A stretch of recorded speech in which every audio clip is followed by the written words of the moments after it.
येणार आहे, त्याचा अगोदर हे नाले एकदम नीट अँड क्लीन झाले पाहिजे. पण परिस्थिती अशी आहे की कुणाचंच लक्ष नाहीये. मला वाटतं कधीतरी सांगले साहेब हे नाले साफ करत असतात, बाकी कुणाचंच लक्ष नाहीये.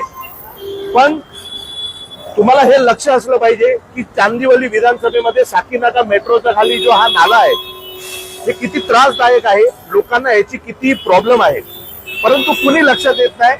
कोण इथं पोकळ दावे करतोय, कोण तिथं आपले मोठे मोठे गोष्ट करतोय.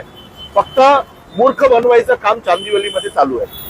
आता मी येता येता या नाल्याची इन्क्वायरी केली की प्रॉब्लेम काय आहे. आता गेल्या वर्षी ज्या कॉन्ट्रॅक्टरला हा टेंडर लागला असेल ही त्याची जबाबदारी आहे की साफ करायची.